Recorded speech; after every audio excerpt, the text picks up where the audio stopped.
is there a world, right, in where we see, because you're talking about this being so competitive at the moment, some of the most competitive, is there a way that we can continue to push that forward across all regions in that sense? Is there a method that you guys can see that could work? Maybe not just TOs getting involved, but maybe like some of the top teams trying it as well in that sense. Like for me, I always feel like if you want to try and drive viewership in terms of the teams that are playing in there, you do like the invites per region of the best, say, 4 teams, for example, right? And then you have a qualifier for another 8 teams to come through or so, or add up the numbers, how it works, and let them come into it. I obviously am in a position where I'm biased, and I certainly have skin in the game. But a big part of Dota in its comparison to other esports is How's opinion about stream exclusivity rights? Oh, no, that we don't have any, what's the word? We can't sell our broadcast rights. We don't have exclusivity. And that right there Why does he say we? Aren't you just a talent? like, think about every tournament you've seen, just minus 30, you could add 30%, 40% to the total revenue if you just give them exclusivity. Yeah.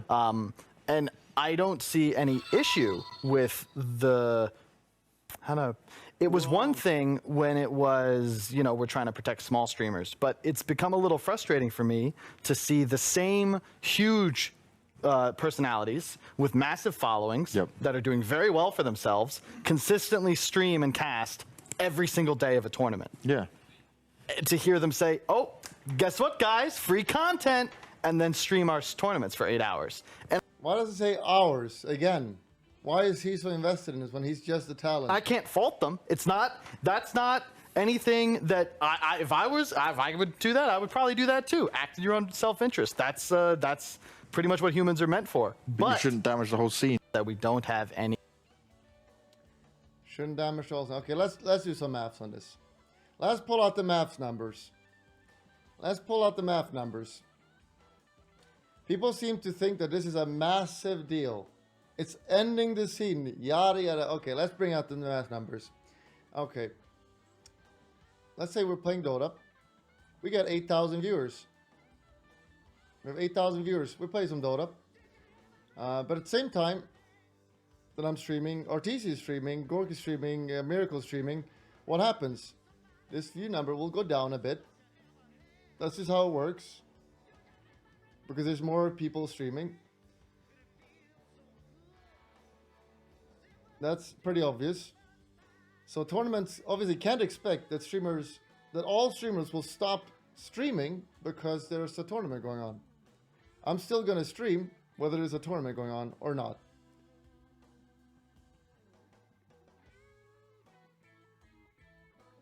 Bruh, they have 30k viewers. I lost 3,000 viewers when I switched to this fucking shitty tournament, bro. That we don't have any, what's the word? We can't sell our broadcast rights. We don't have exclusivity. And that right there like, think about every tournament you've seen, just minus 30, you could add 30%, 40% to the total revenue if you just give them exclusivity. Yeah.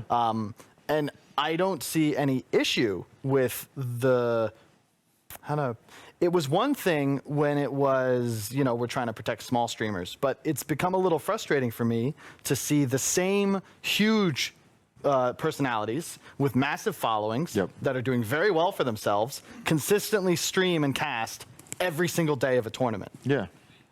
To hear them say, oh, guess what, guys? Free content, and then stream our tournaments for 8 hours. And I can't fault them. It's not. That's not anything that if I would do that, I would probably do that too. Act in your own self-interest. That's pretty much what humans are meant for. But you shouldn't damage the whole scene while doing it. We got to support the little guy, right? But it's okay. So both of these games, CS and Dota, are owned by Valve. But you guys can't have exclusivity. Yeah, correct. Well, what's interesting is it's their rule. You pretty can much stream. From my understanding, if I wanted to just stream with my friends, that'd be fine. But if I were to get Sheev and Owen and Lizard, and we called ourselves, you know, couch casters, well, now that's not cool because we're like an organization. So you have to just get really famous as one person and do it. And then you're still also just a streamer. I don't really know. That's the thing. There are no rules. That's the beauty of rules. If there are no rules, you can't break them, Banks. It's so wild to me because, like, I see it, right? Obviously, this is my first time working with you guys doing a Dota event. I see the viewership, I see the numbers, I see the personality, I see all the bits that could make this possible of what you're saying that's missing. but it seems hindered by something far out of anyone's control. Yeah. We tried. I mean, look, I have been a part of conversations where we were, like, tournaments want to hire people that get a lot of viewership for their games. Just but to not have them streaming. They don't have any incentive to work the tournament if they could make way more money just casting it on their own stream, which to me sort of breaks, like, the spirit of the ruling. And so to go off of what you're saying, the only way to increase the value of the scene is to increase the value of the product. The broadcast itself, yeah. That's where all this is driven. So I was a big fan, and I still am, of giving players as many rights as possible in terms of sort of determining how the scene should be run, like having power. But you compare, say, this to something like League, where Riot and the organization certainly have more power than the players, but they also have the incentive to increase the value of the scene for all. So yeah, in the NBA, the owners make a crap ton of money. Of course. But the players also have seen their wages increase by like Massively. 1,000% over 30 years. And it's because the people that have the incentive to make the product better are not the ones playing. They just want to show up and play. As Rodman said, you know, I would play for free. I get paid to deal with all the bullshit. Exactly, yeah. And the bullshit is also what gets people paid. We've been watching a lot of this Last Dance, haven't we? Last Dance, so good. Roshan is out. Roshan is out. Yeah, they will go there. Good items, guys. Go Roshan first. Go Roshan first. Can we go No, Roshan? go Roshan. It's better. Look, they're doing it. Dire's structures are fortified.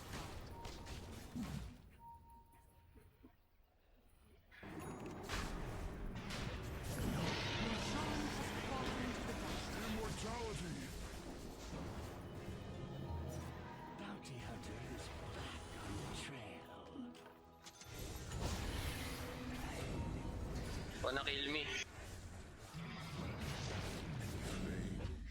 I pass you refresher and cheese. You guys take it, right?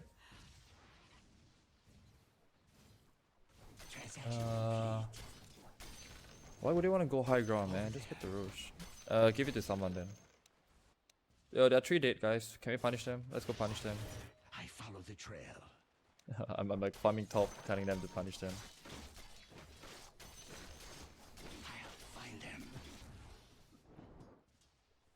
2 dead still, 2 dead. Nice one. Over there. I'm pushing top.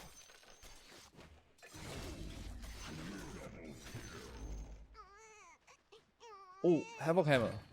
Yeah, I forgot. Footprints. We have a mango tree. I repeat, we have a mango tree, chat. You know what that means? You know what that fucking means? It's a is it a mango tree or is it a money tree? I don't know. The enemy's top tower. I think money grows on it, right? I'm going base real quick. Yeah, let's go.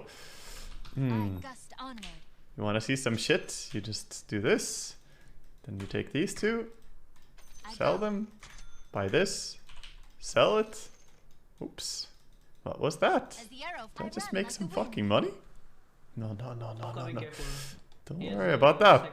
Don't you worry about that, chat. There's nothing here. Nothing wrong here. Battle Sky of Blue or T4 2